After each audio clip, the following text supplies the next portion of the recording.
ನಿಮಗೆ ಗೊತ್ತಾ, ಎನರ್ಜಿ ಅನ್ನೋದು ತುಂಬ ಮುಖ್ಯ. ನಮ್ಮ ದೇಹವೇ ಒಂದು ಎನರ್ಜಿ, ಅಂದರೆ ಒಂದು ಶಕ್ತಿಯ ಗೋಪುರ ಇದ್ದ ಹಾಗೆ. ನೀವು ಕೇಳ್ಬೋದು, ಏನು ವಾಸ್ತು ಬಗ್ಗೆ ಮಾತಾಡ್ತೀರಾ ಅಂತ. ಹೇಗೆ ನಾವು ಆಂಪ್ಲಿಫೈ ಮಾಡ್ಕೋಬೋದು ಅನ್ನೋದು ಈ ವಿಡಿಯೋ ಉದ್ದೇಶ. ನೀವು ನನ್ನ ಕೇಳ್ಬೋದು, ನಮ್ಮ ಪೂರ್ವಿಕರೆಲ್ಲ ಹೀಗೆಲ್ಲ ಮಾಡ್ತಿದ್ರಾ, ಎಲ್ಲ ವಾಸ್ತು ನೋಡ್ತಿದ್ರಾ ಅಥವಾ ಮತ್ತೊಂದು, ಇಲ್ದೇನೆ ಅವ್ರು ಹೇಗೆ ಖುಷಿಯಾಗಿ ಜೀವನ ಸಾಗಿಸ್ತಾ ಇದ್ರು ಅಂತ ಹೇಳಿ.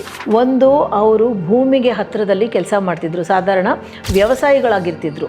ಹೇಗೆ ಆ ಒಂದು ಗ್ರಿಡ್ ಇಂದ ನಾವು ಎನರ್ಜಿನ ತಯಾರು ಮಾಡ್ಬೋದು ಅಂತ ಹೇಳ್ಬಿಟ್ಟು. ಗ್ರಿಡ್ ಅಂತಂದಾಗ ಏನು ಅಂದರೆ, ಜೊಮೆಟ್ರಿಕ್ ಈ ಮಂಡಲ ಶೇಪ್ ಏನು ಸಿಗುತ್ತೆ ಅಥವಾ ಸರ್ಕಲ್ಸ್ ಇರ್ಬೋದು, ಯಾವುದು ನಿಮಗೆ ಬೇಕೋ ಅದು ತಗೊಳ್ಳಿ, ನಿಮ್ಮ ಇಷ್ಟ ಅದು. ಮತ್ತು ಫಸ್ಟು ಅದಕ್ಕೆ ಏನು ಮಾಡಬೇಕಂದ್ರೆ, ಕ್ರಿಸ್ಟಲ್ಸ್ ಕೆಲವು ಬೇಕಾಗತ್ತೆ.